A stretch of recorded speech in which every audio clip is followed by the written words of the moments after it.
Do you ever get silenced? You speak up about something that matters, and instead of being heard, you get shut down.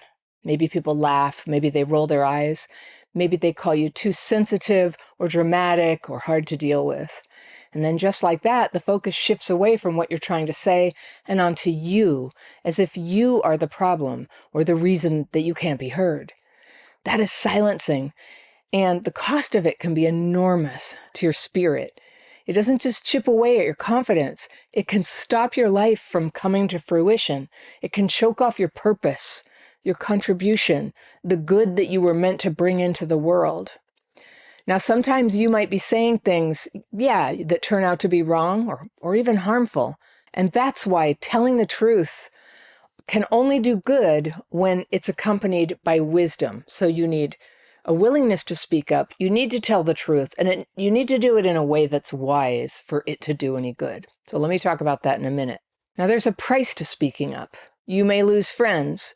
You may lose followers, like if you work online like I do. You may lose work opportunities. But if you never speak up, then silencing wins. And what's lost is far bigger than your comfort. It's fairness, it's truth, and the chance to be part of making the future better. So here's what this actually looks like. You bring up something unfair, and instead of addressing it, people make a joke at your expense. You point out a real problem, and people flip it back on you as if you're the cause of trouble. Or you share a perspective that challenges people and, could be even very controversial. But instead of considering what you're saying, people attach characteristics about you on it, biases that they have about you. Or they start talking on top of you, louder and louder, until you get so overwhelmed you can't think. Very common, getting just flummoxed like that when people are just like, ba, ba, ba, ba, ba, ba, ba, with their words. I get totally dysregulated when people do that. So these aren't misunderstandings, they're shutdowns. People are shutting you down. And if you're not ready for them, you'll have to shrink yourself. You don't want to do that. You've probably already done that a lot in your life. But I want you to be able to stop. I want you to be free to have a right-sized life and to be able to express yourself in a good and wise way as you wish, because your voice is needed. We're supposed to have a diversity of opinions. We're supposed to be able to share them with each other. Let's name a few of the most common silencing tactics. All right, one is tone policing.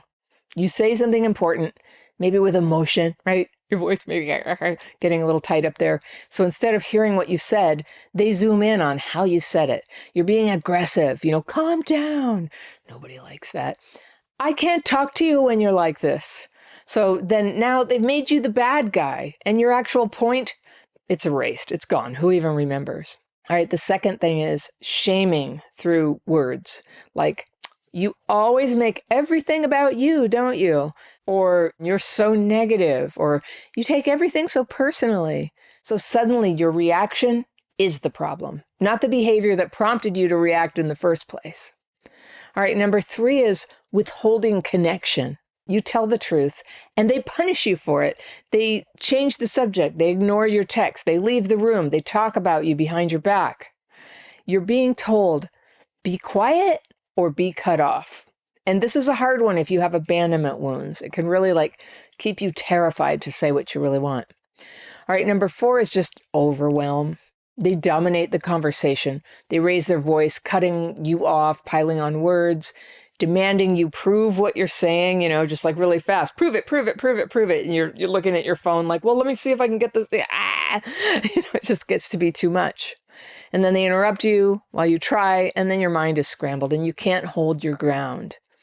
The pressure builds until the only option, to deal with a person who's coming at you like that is silence or leaving the room. All right, number 5 silencing strategy is moral policing. You say something real, a thought, an observation, a question, but it falls outside the lines of what's currently acceptable to say. So instead of engaging with your idea, they correct your language. They question your motives. They imply you're bad, ignorant, or unsafe.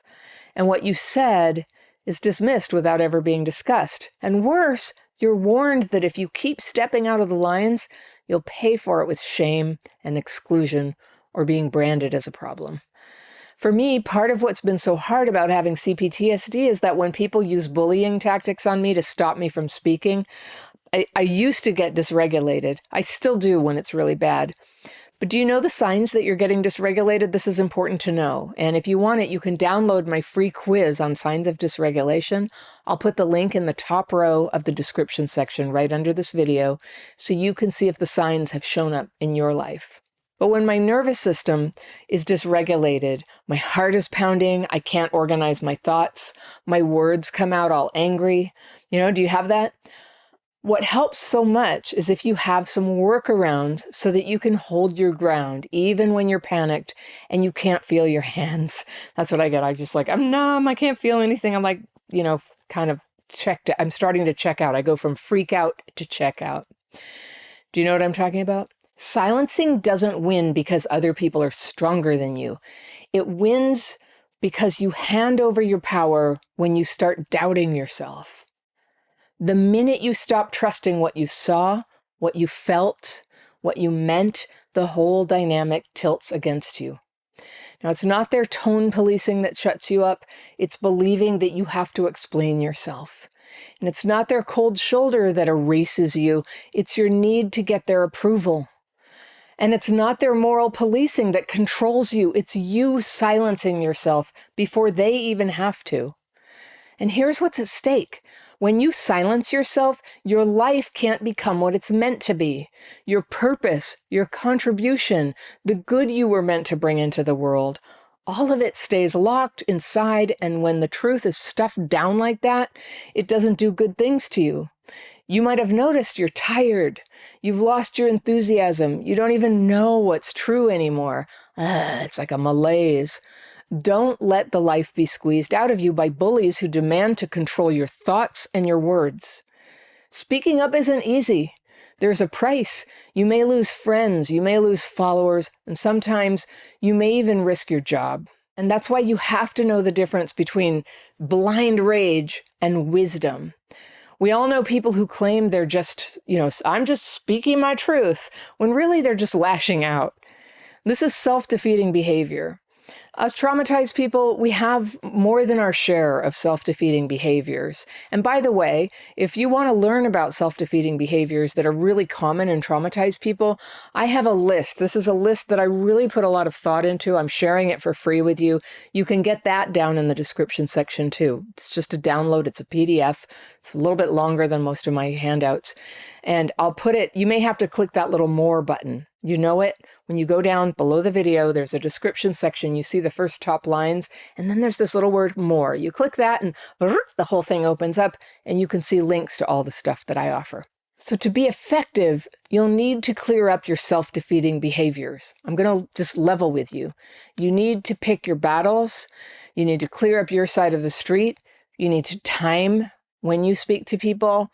You need to make absolutely sure what you say about others is true before you recruit other people to look down on that person or condemn them. That's one of the worst things you can do. Just you see some little thing on social media and you're like, oh, so-and-so is a terrible person. And you put that out there, you've just contributed to something that's very bad to do. So refrain. Don't be somebody who just posts terrible things about other people. If it really can do some good, if it's true, if it's necessary, if it's fair, okay, go ahead and say it. Go ahead and say that necessary is key. But otherwise, just don't be a person who does that. That you're going into a very dangerous waters. You're out on thin ice, treating truth and other people as expendable. Trauma can make things feel very intense. And when things are intense, they feel true. And for a moment, it can feel like, yeah, this is powerful. This has got to be true. It feels true. It smells true to me. But that's like saying, methamphetamine feels powerful and true. Sure, in its way, but tearing people down is not speaking from truth. It's a high that you're seeking. It's attempted theft of other people's reputation. And it will always backfire in the end. And it will always cost you your reputation in the end as well. Nobody will trust you. Truth is the only place where good, constructive things can happen. It's where healing happens. So when the truth can do some good, speak up. And here's how. All right? Let's go over these. Let's just treat these as the rules. All right. 1, Know when to speak and when to wait. I know this is a deep life lesson and it takes practice. You don't have to fight every battle, but when fairness or truth or someone's dignity is at stake, that's your signal. Step up and speak clearly. Number 2, keep your points simple. Don't bury it in long explanations. Don't lace it with blame. State it directly. State it once. Truth doesn't need embellishment. Number 3, call out the tactic. If someone tone polices you, name it. Say, you're focusing on my tone instead of the issue. If someone moral polices you, say, that's a label, not an answer. Don't argue, just name what's happening. Number 4, protect your livelihood. Don't be dumb about this. If speaking up could cost you your job, be strategic. Document what happens. Build allies. Choose your moment. Having courage without strategy can be reckless. Courage with strategy can be useful, can be helpful. It's something that is fair for an employer to do, to let people go because what they're saying is, contraindicates that they can be productive for the job or good for customers. That's what can happen. You're still free to think what you think and say what you say, but not necessarily to keep your job. So pick your battle on that one. Don't just go charging in. I can never say enough for seeking wise counsel from people who are knowledgeable and who care about you and who have experience with reality doing that. It's so hard in charged times and you see what people are putting online. You're like, that's it, I'm going to say it, I have to. Because you get this feeling like somebody's got to save the world and it's going to have to be me. But it doesn't have to be you. And it might not be totally accurate that you're saving the world. You might be emotionally dysregulated. You might be feeling very strongly about something that you haven't yet completely learned, like all the nuances of, or how, which way of speaking up and to whom would be productive. So these are all worth your research. Very few things are so urgent that you just have to start, shouting fire, fire in that moment. Very few things are like that. So especially if you have trauma, especially if you're prone to emotional dysregulation, take your time, do your research, talk to people, be wise. Number 5, make sure what you say is true. I already said this, but I'm going to say it again.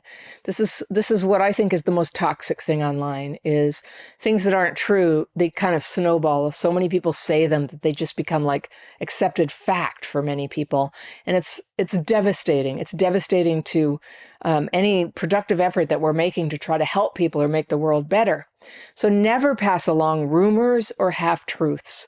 If you spread lies, you're not resisting silencing, you're adding to the harm.